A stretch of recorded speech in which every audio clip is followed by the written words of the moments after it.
साथियों नमस्कार, welcome to success point Rajasthan. सभी भावी शिक्षक गणों का स्वागत है आपके अपने ही प्लेटफॉर्म सक्सेस पॉइंट पर। डेली शाम 7 बजे मनोविज्ञान के बेहतरीन से बेहतरीन क्वेश्चनों के साथ में क्लास की शुरुआत करते हैं। जो भी विद्यार्थी चैनल पर पहली बार विजिट कर रहे हैं उनसे निवेदन रहेगा कि चैनल को जो है वो सब्सक्राइब जरूर कर लें। चलिए करते हैं शुरुआत। और आज की क्लास का देखो पहला क्वेश्चन, फर्स्ट जो क्वेश्चन है साथियों, ये कह रहा कि मात्रात्मक व्यक्तिगत क्षमता रूपी प्रक्रिया, ठीक है, यानी कि मात्रात्मक व्यक्तिगत क्षमता रूपी प्रक्रिया जो है वो क्या कहा जाता है। यानी कि एक व्यक्ति के अंदर जो भी मात्रात्मक क्षमता हो रही है, ठीक है, मात्रात्मक रूप से जो परिवर्तन हो रहे हैं, ठीक है, मात्रात्मक रूप से जो परिवर्तन हो रहे हैं उसको जो है वो क्या कहा जाता है। ठीक है, ऑप्शन ए देखिए, विकास डेवलपमेंट, या फिर वृद्धि ग्रोथ, या फिर संतुलन, या फिर परिपक्वता यानी कि मैच्योरिटी। ठीक है, बताओ भाई इन चारों में से साथियों, इन चारों में से कौन सा ऑप्शन यहाँ पे से हो जाएगा मात्रात्मक। ठीक है, मात्रात्मक व्यक्तिगत क्षमता रूपी प्रक्रिया को क्या कहा जाता है। बताओ भाई, सभी भावी मास्टर इस क्वेश्चन का आंसर करेंगे कि चारों में से कौन सा ऑप्शन यहाँ पे सही हो जाएगा। बिल्कुल बिल्कुल बिल्कुल, जिन मास्टर और जिन मास्टरनियों का ऑप्शन नंबर यहाँ पे 2 आ रहा है, यानी कि वृद्धि साथियों, वृद्धि को या फिर अभिवृद्धि को अंग्रेजी में कहेंगे ग्रोथ। ठीक है, अंग्रेजी के अंदर पेपर के अंदर ग्रोथ ही लिखा हुआ आएगा, और अगर वहाँ पे वृद्धि या फिर अभिवृद्धि दोनों में से एक शब्द आपको देखने को मिलेगा। चलिए थोड़ी चर्चा जो है वो इस वृद्धि को लेकर कर लेते हैं। सबसे पहली चीज़, वृद्धि की जो प्रक्रिया है ये होती है हमेशा मात्रात्मक। ठीक है, यानी कि वृद्धि को जो है वो हम माप सकते हैं। ठीक है, वृद्धि जो होती है ये साथियों कैसी प्रक्रिया कैसी है, मात्रात्मक प्रक्रिया है। ठीक है, दूसरी बात, वृद्धि का समझ जो है वो अपने कैसे हैं, शरीर के आकार और भार से है। ठीक है, यानी कि अपने शरीर का जो आकार है और अपने शरीर का जो भार है, तो वृद्धि का सीधा संबंध अपने शरीर के आकार और भार से है। ठीक है, तीसरी चीज़ भाई, वृद्धि की जो प्रक्रिया होती है ये हमेशा रेखीय होती है, और विकास की प्रक्रिया हमेशा वर्तुलाकार होती है। ठीक है, ये हम सब जानते हैं और पहले पढ़ भी चुके हैं। ठीक है, तो वृद्धि हमेशा रेखीय होती है। उसके बाद में चौथी चीज़ साथियों, वृद्धि जो है ये एक सीमित प्रक्रिया भाई। ठीक है, ये ध्यान रखना, वृद्धि की जो प्रक्रिया है ये एक सीमित प्रक्रिया है, यानी कि कब तक अपनी चलेगी, मध्य किशोर अवस्था तक। ठीक है, वृद्धि की जो प्रक्रिया है ये साथियों मध्य किशोर अवस्था तक चलेगी। ठीक है, मध्य किशोर अवस्था तक जो है वो वृद्धि की प्रक्रिया चलती है। तो वृद्धि के बारे में देखो, एक तो वृद्धि जो है वो मात्रात्मक होती है, यानी कि हम वृद्धि का मापन कर सकते हैं। ठीक है, अपने शरीर का आकार और भार का बढ़ना, इसका हम जो है वो मापन कर सकते हैं। उसके बाद में वृद्धि का सीधा संबंध अपने शरीर के आकार और भार से है। ठीक है, और वृद्धि जो है ये हमेशा रेखीय होती है, और वृद्धि एक सीमित समय तक चलती है, यानी कि एक निश्चित टाइम पीरियड के बाद में वृद्धि की जो प्रक्रिया है साथियों, ग्रोथ की जो प्रक्रिया है ये रुक जाती है। तो वृद्धि हमेशा एक मात्रात्मक विषय है। और अगर हम विकास की बात करें तो विकास की जो प्रक्रिया है ये मात्रात्मक और गुणात्मक दोनों है। ठीक है, विकास की प्रक्रिया हमेशा मात्रात्मक और गुणात्मक दोनों होती है, और वृद्धि साथियों केवल और केवल अपने जो है वो मात्रात्मक परिवर्तन है। ठीक है, तो इस क्वेश्चन का ऑप्शन नंबर आपका ऑप्शन नंबर बी, जिन विद्यार्थियों का आ रहा है उनका बिल्कुल यहाँ पे सही होगा वृद्धि। ठीक है, वृद्धि के बारे में ये चीज़ें इंपॉर्टेंट है। ठीक है, स्टार लगा देना, और प्रत्येक वस्तु को प्रत्येक चीज़ को ठीक है धैर्य के साथ में आप क्लास को आराम से देखेंगे तो यहाँ से आपके बहुत सारे प्रश्न जो है वो क्लियर हो जाएंगे। ठीक है, चलिए नेक्स्ट क्वेश्चन देखिए।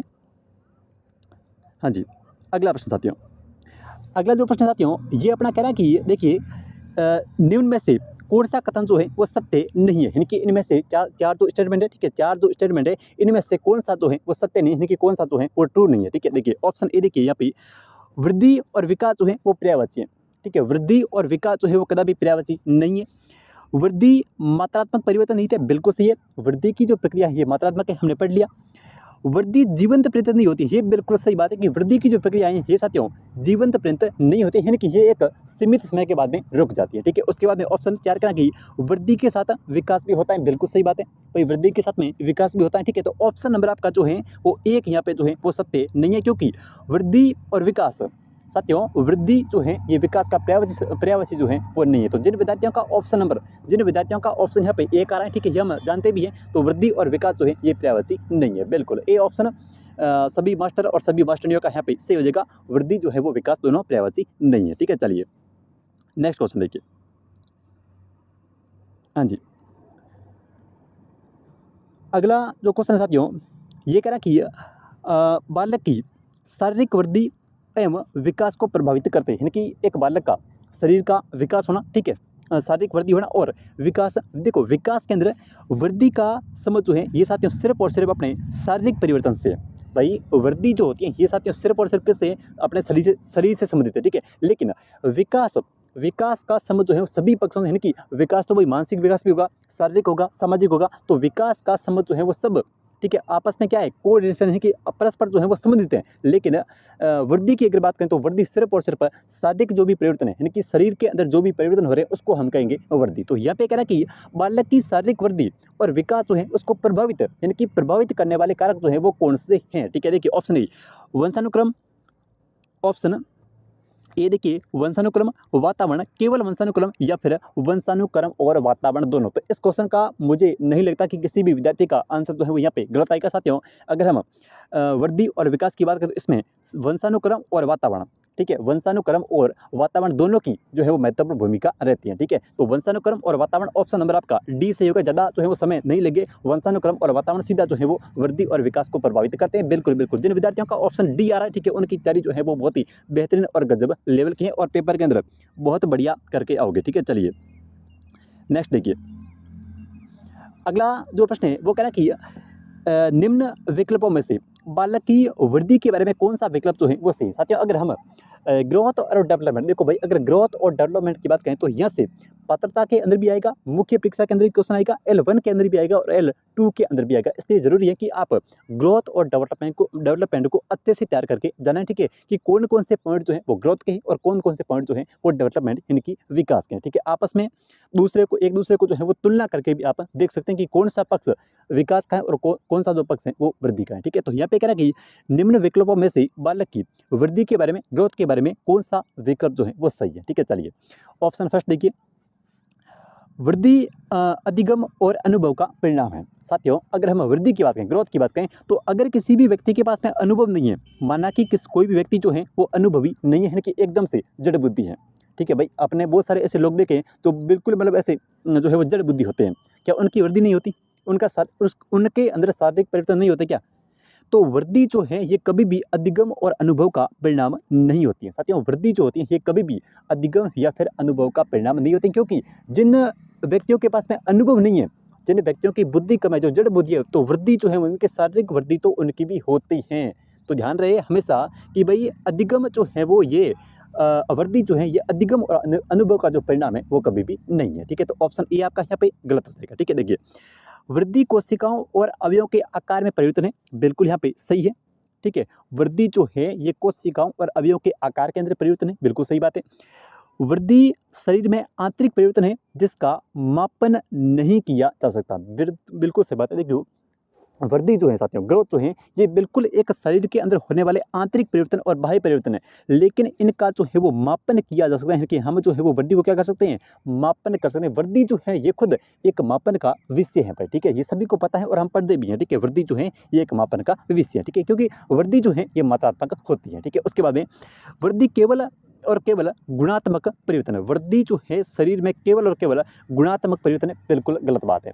वृद्धि हमने पढ़ा कि वृद्धि की जो प्रक्रिया है ये है मात्रात्मक, क्योंकि अपना वजन जो है वो कितना बड़ा है, ठीक है, ये इसको जो हम माप सकते हैं, इसको क्या कर सकते हैं साथियों, इसको जो है वो सिर्फ और सिर्फ हम माप सकते हैं। तो ध्यान रहे वृद्धि हमेशा एक मात्रात्मक प्रक्रिया होती है। और अगर हम विकास की बात करें, भाई विकास पूछे ना आपसे कि विकास किस प्रकार की प्रक्रिया है, तो विकास मात्रात्मक भी होता है और विकास जो है वो गुणात्मक भी होता है। तो इस क्वेश्चन का ऑप्शन नंबर आपका कौन सा, ऑप्शन नंबर सेकंड यहाँ पे ग्रोथ को लेकर के बिल्कुल सही है, कि वृद्धि कोशिकाओं और अवयवों के आकार में होने वाला क्या है, परिवर्तन है। बिल्कुल बिल्कुल, जिन मास्टर और जिन मास्टरियों का ऑप्शन नंबर 2 है भाई, बिल्कुल यहाँ पे सही हो जाएगा, वृद्धि कोशिकाओं और अवयवों के अंदर होने वाले जो आकार है उसके अंदर परिवर्तन है, ठीक है। चलिए नेक्स्ट देखिए, अगला जो क्वेश्चन है साथियों ये है जीन पियाजे को लेकर के।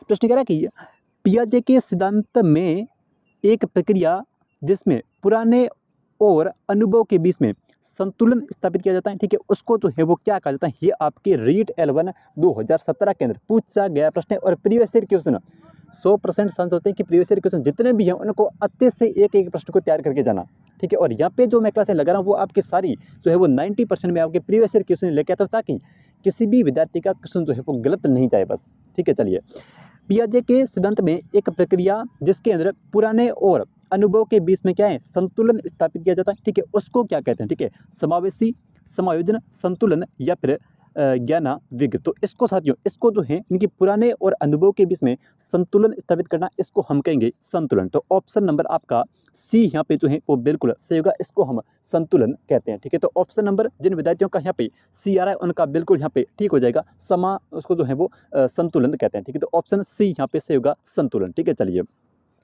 जीनी पियाजे संज्ञानात्मक विकास सिद्धांत, 4 अवस्थाएं, ये अच्छे से जो है वो आपको तैयार करके जाना है। ठीक है, अगला क्वेश्चन देखिए।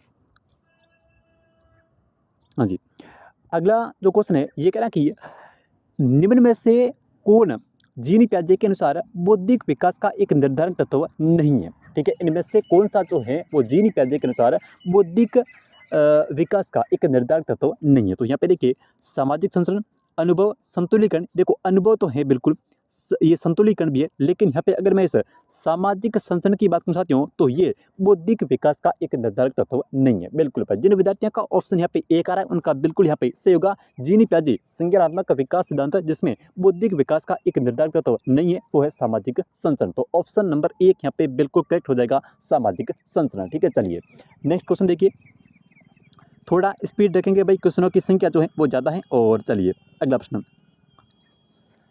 अगला साथियों प्रश्न कह रहा कि हाँ जी, स्कीमा का मतलब जो है वो क्या होता है। कितना अच्छा क्वेश्चन है, और ये जितने भी कोचिंग्स के अंदर जो टेस्ट चलते हैं उसके अंदर इसको जो है वो बार बार पूछा जाता है, इस स्कीमा को। ठीक है साथियों, एक तो होता है स्कीमा और एक होती है स्कीम्स।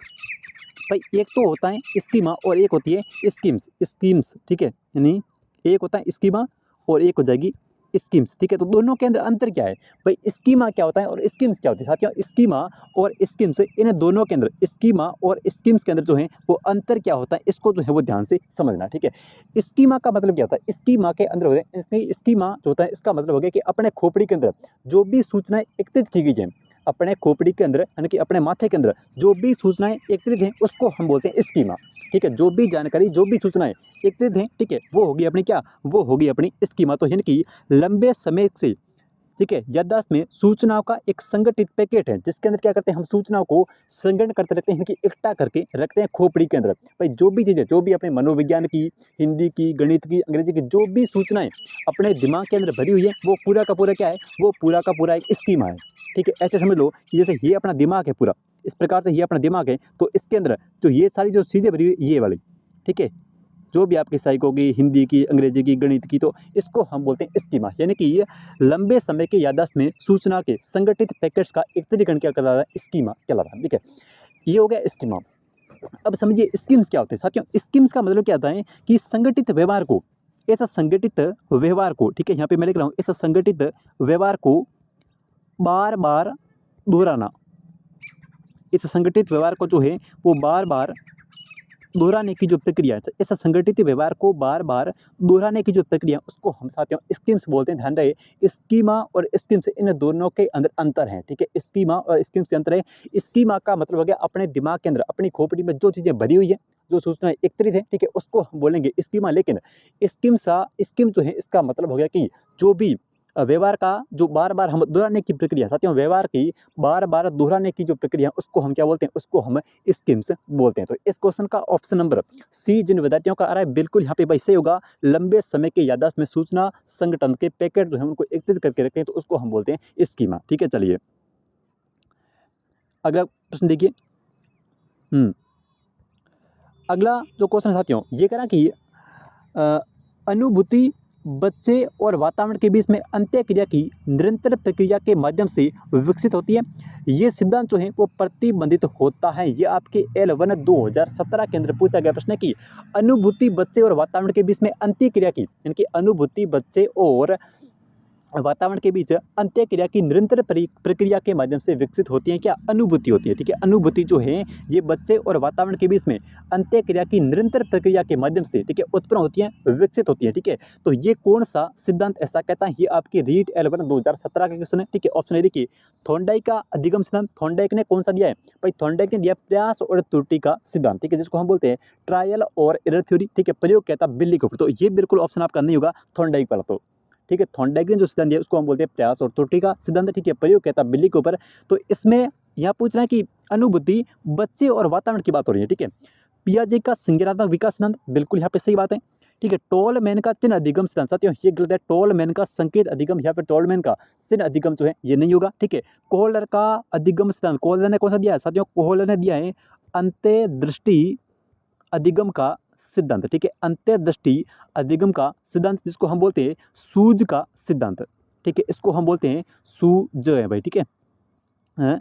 सूझ, सूझ का सिद्धांत, ठीक है। और प्रयोग जो किया था ना साथियों, अपने प्रयोग जो किया था कोहलर ने, ये किया था किसके ऊपर? ये किया था चिंपांजी के ऊपर, ठीक है। प्रयोग किया था कोहलर ने चिंपांजी के ऊपर। तो यहाँ पर आपसे पूछा है कि अंत्यक्रिया, ठीक है, बच्चा जो है वातावरण के बीच में अंत्यक्रिया से निरंतर प्रक्रिया सीखता है, तो ये हो जाएगा पियाजे का संज्ञानात्मक विकास का सिद्धांत, ठीक है। जिसके अंदर कितनी अवस्थाएं हैं? जिसके अंदर कुल जो है वो 4 अवस्थाएं पियाजे ने बताई हैं, ठीक है। पियाजे के संदर्भ में कुल जो है वो 4 अवस्थाओं का वर्णन जो है वो किया गया है। यहाँ पे आपका ऑप्शन नंबर यहाँ पे बी जो है वो बिल्कुल सही होगा, पियाजे का संज्ञानात्मक विकास का सिद्धांत, ठीक है। चलिए अगला क्वेश्चन देखिए भाई। अगला जो क्वेश्चन है साथियों, ये कह रहा कि बालकों की सोच अमूर्तता की अपेक्षा मूर्त अनुभव, यानी कि जो अनुभव, यानी कि मूर्त का मतलब क्या? जो चीज़ें अपने सामने हैं, जो चीज़ें अपने प्रत्यक्ष हैं, उनके बारे में प्रत्ययों से होती हैं, ठीक है। ये अवस्था जो है वो क्या कहलाती है साथियों? जीनी पियाजे। अगर हम जीनी पियाजे की बात करें तो जीनी पियाजे ने कुल मिला के 4 अवस्थाएं जो हैं वो बताई है, ठीक है। इनकी चर्चा हमने कल की क्लास के अंदर की थी, तो एक बार फिर से इनको देखेंगे। जैसे सबसे जो पहली अवस्था है साथियों, सबसे जो पहली अवस्था है जन्म से लेकर के 2 वर्ष तक, ठीक है। इसको पियाजे ने क्या है? इसको पियाजे ने कहा है इसको पियाजे ने क्या, जो पहली अवस्था होती है साथियों, ये होती है संवेदी गामक अवस्था।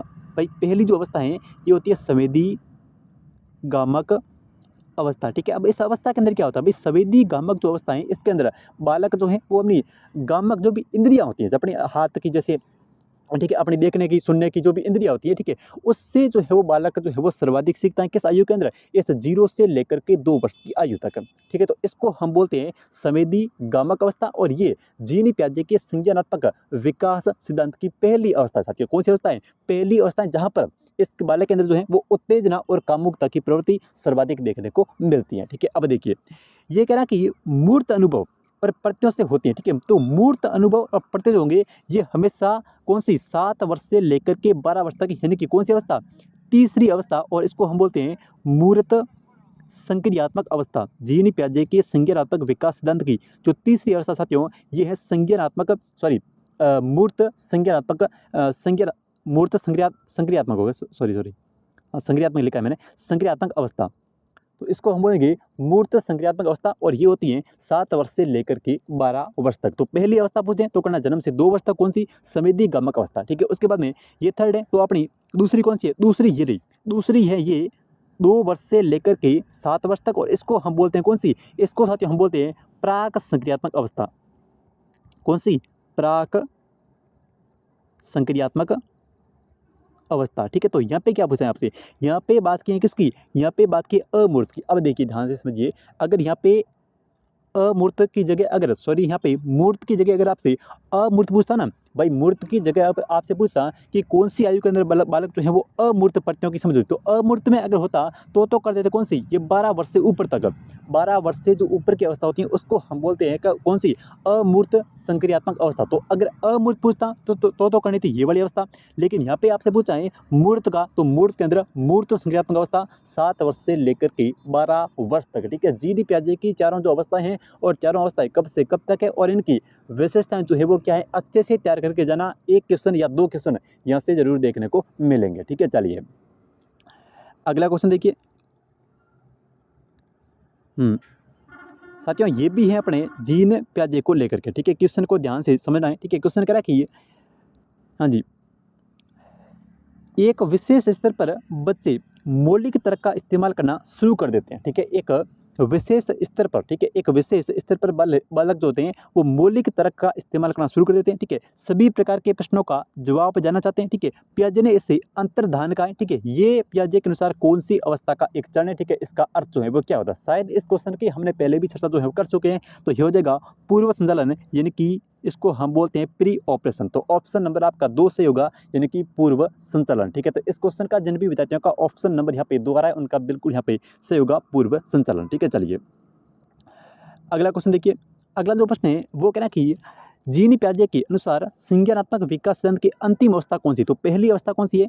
संवेदी पेशी अवस्था ये तो है पहली अवस्था 0 से लेकर के 2 वर्ष तक। उसके बाद में सेकंड अमूर्त, ये अमूर्त जो है ये चौथी है और ये अपनी 12 वर्ष से फिर अधिक, ठीक है, 12 वर्ष से फिर अधिक जो है ये हो जाएगी चौथी अवस्था। 12 वर्ष से अधिक जो है ये हो गई अपनी चौथी अवस्था।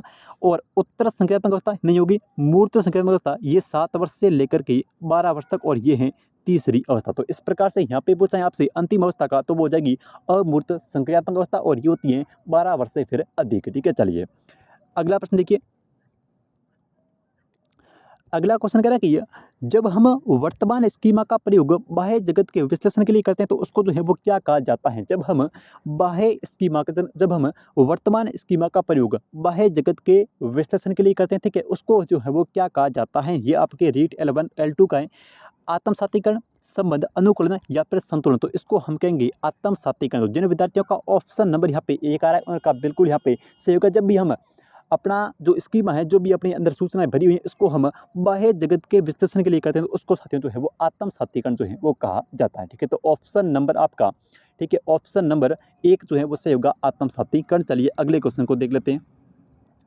अगला क्वेश्चन कह रहा है कि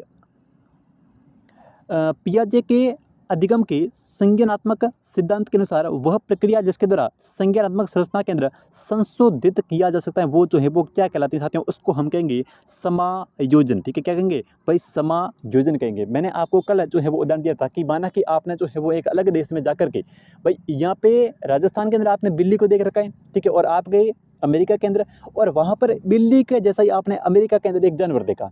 ठीक है, बिल्ली के जैसा ही जानवर जो है आप अमेरिका के अंदर देखते हैं तो आप उस जानवर को देखकर कहते हैं कि ये देखो बिल्ली है।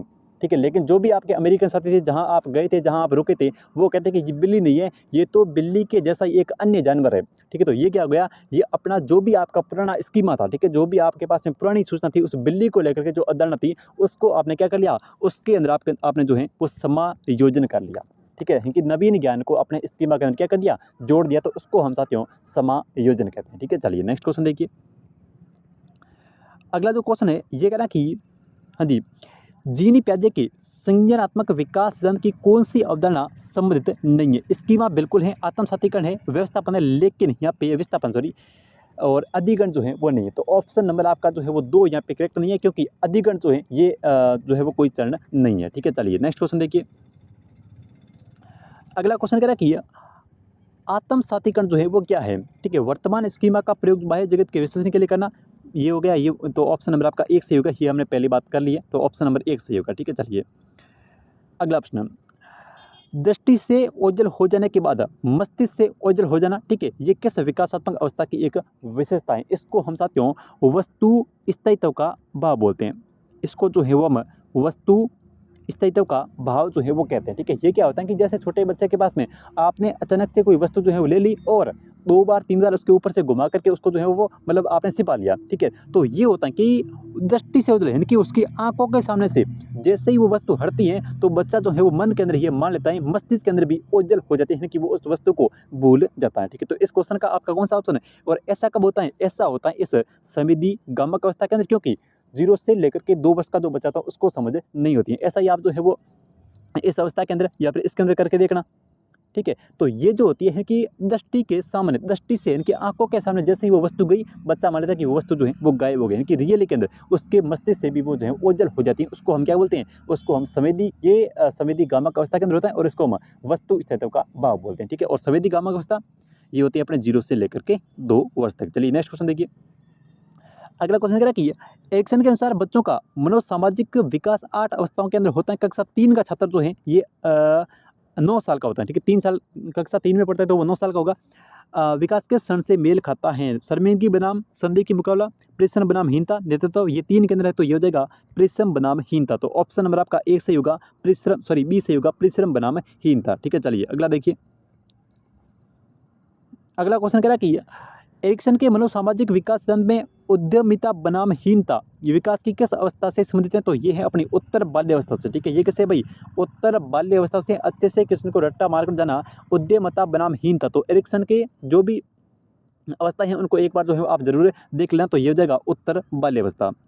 अगला प्रश्न देखिए, और आज की क्लास का अंतिम क्वेश्चन है और यह है आप लोगों के लिए। क्वेश्चन कह रहा है कि निम्नलिखित में से कौन सी एरिक्सन द्वारा प्रदत्त मनोसामाजिक अवस्था पहल बनाम गिलानी की अनुमानित आयु जो है, अनुमानित आयु प्रचार है, ठीक है, यानी कि किस अवस्था के अंदर बालक जो है वो पहल बनाम गिलानी, ठीक है, पहल और एक साइड है, एक साइड पहल है और एक साइड गिलानी है, ठीक है, एक साइड शर्म है भाई, ठीक है, पहल करना है यानी कि खुद की ओर से कुछ करने का काम करना, लेकिन सेकंड साइज क्या है यानी कि दूसरी साइड क्या है, गिलानी भी है। तो कौन सा ऑप्शन होगा यहाँ पे, 3 से 6 वर्ष, 6 से 12, 1 से 3 या फिर 13 से 18। इस क्वेश्चन का आंसर सभी विद्यार्थी कमेंट करके देंगे। मिलते हैं एक नई क्लास में, तब तक के लिए जय हिंद जय भारत।